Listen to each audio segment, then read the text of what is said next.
Hello viewers, আসসালামু আলাইকুম। আশা করি সকলেই ভালো আছেন। চলে আসলাম আপনাদের সামনে নতুন একটি ভিডিও নিয়ে। আর আজকের এই ভিডিওতে আপনারা জানতে পারবেন বাংলাদেশের সবচেয়ে জনপ্রিয় ব্যক্তি রাকিব হুসাইন সম্পর্কে। ইতিমধ্যে ছবি দেখে বুঝতে পারছেন কোন রাকিবের কথা বলা হচ্ছে। তো ভিউয়ার্স, বর্তমানে বাংলাদেশের যতগুলো জনপ্রিয় ইউটিউব চ্যানেল রয়েছে তাদের মধ্যে রাকিব হুসাইনের চ্যানেলের সাবস্ক্রাইবার সংখ্যা সবচেয়ে বেশি। আর সেজন্যই রাকিব হুসাইন বর্তমান সময়ের জনপ্রিয় এবং শীর্ষ ইউটিউবার। আর রাকিবের এই আজকের সফলতার জন্য করতে হয়েছে কঠোর পরিশ্রম ও ধৈর্য এবং অধ্যবসায়। তো আমরা জানবো কিভাবে তার যাত্রা শুরু হয় ইউটিউবে। রাকিব হুসাইন 2015 সাল থেকে ইউটিউবের যাত্রা শুরু করেন। তিনি প্রথমে সাইকেল স্ট্যান্ডের ভিডিও বানিয়ে সেগুলো ইউটিউবে প্রকাশ করতেন। ধীরে ধীরে তার ইউটিউবে সাইকেলের স্টার্টগুলো দেখে মানুষ উদ্বুদ্ধ হয় এবং সবাই তাকে ফলো করে। 2015 সাল থেকে তিনি কঠিন পরিশ্রমের মাধ্যমে আজকে এই শীর্ষস্থানে এসেছেন এবং সকলের সামনে বেশ পরিচিতি লাভ করেছে। তো এরপর তিনি সোশ্যাল মিডিয়ায় ব্লগ ভিডিও শুরু করেন তার পরিবার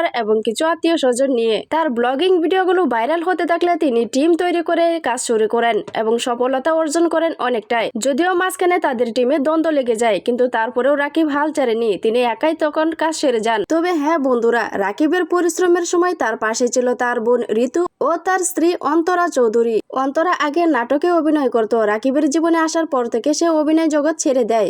সফলতার পর রাকিব অন্তরা একসাথে বিয়ে করে নেয় পারিবারিকভাবে এবং তারা খুব সুখে সংসার জীবনযাপন করছে। কিছুদিন আগে রাকিব, অন্তরা ও তাদের ফ্যামিলি হজ করে আসছে, যা সোশ্যাল মিডিয়ায় প্রকাশ করেছেন। তো বন্ধুরা, এবার জানবো রাকিবের ইনকাম কত। যেহেতু রাকিবের চ্যানেলে লাখ লাখ ফলোয়ার এবং লাখ লাখ ভিউয়ার্স, সেহেতু তার এই চ্যানেল থেকে মাসিক ইনকাম আসে 8 থেকে 10 লক্ষ টাকার মতো।